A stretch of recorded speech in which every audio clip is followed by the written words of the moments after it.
Hey everybody, thanks for watching. Hit the bell, subscribe. We have new content coming out daily. Make sure you subscribe. God bless you guys. Lee Fang continues with us. So Lee, you mentioned that this is funded by nonprofits or other groups. Can you add some detail to that, please? Sure. I've been doing a little bit of writing on this one kind of billionaire-backed foundation called Solidaire. They're funded by many different kind of wealthy heirs and tech executives. Even Mark Zuckerberg, co-founder of Facebook, he's given quite a bit of money to Solidaire. This is a group that's, a main funder of several of the activist groups in the kind of Atlanta area that are engaged in this public safety training center, that including one of the groups, this movement Builders, that's kind of spearheading the push to stop this project. This foundation is one of several different kind of Silicon Valley based groups, back groups. Another one is the Schmidt Foundation, the former CEO of Google. They've provided a significant amount of money. And there's an heir to a billionaire fortune, the Cox Media Enterprises, James Fergie Chambers. He's promised $600,000 to this effort to stop the police training center. So it's a lot of billionaire money, a lot of tech money, a lot of California money flowing to this effort. Well, so Lee, just for the kind of everyday listener in our audience, help them understand why a plutocrat oligarch like Mark Zuckerberg, who factually does spend $3 to $4 million on private security a year. That's a fact, okay? It's more than that. It's like 10 million a year. Okay. Every time he goes jogging in Rome or London, he has buff, veterans jogging alongside of him, right? So what is the motivation, if you were to speculate a little bit, Lee, why someone like Mark Zuckerberg, who does not have a moment without armed security to fund the destruction and or the challenging, let's just be fair, challenging of a police training center? I think there are a couple explanations. One is that some billionaires, I've done some reporting on this, like a Pierre Omidyar, founder of eBay, he's a big funder of abolish and defund the police groups. He is also an investor in private security startups, including a company that's like an Uber for private security.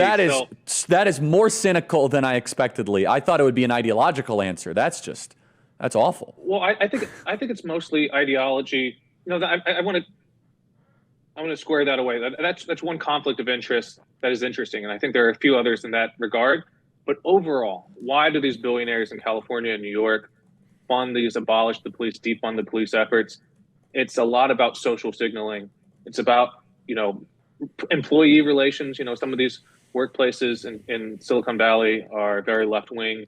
It's about kind of showing, for lack of a better term, virtue signaling and showing that they have all the right bona fides in terms of being the good graces of progressives. But it's deeply ironic and cynical in another way, because look at Mark Zuckerberg's foundation. He's providing money to the group that sponsors defundpolice.org.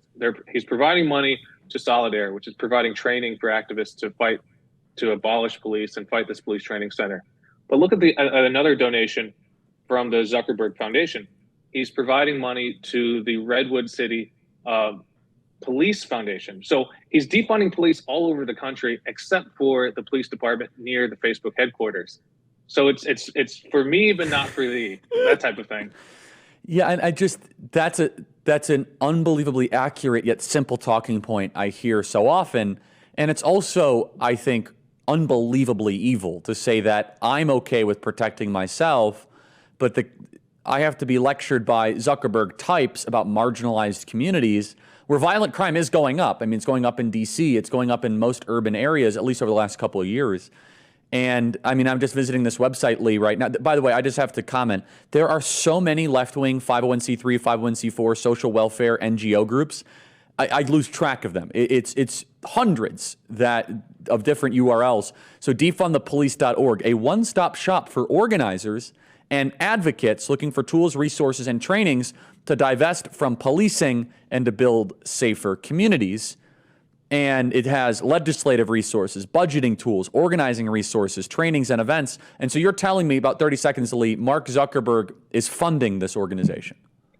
Yeah, he funds the sponsor of that organization. And look, even though this is draped in egalitarian language about helping all of society, the actual net effect is the Brazilification of America, more inequality, that the rich will have private security, gated communities, the poor won't have anyone to call when there's crime.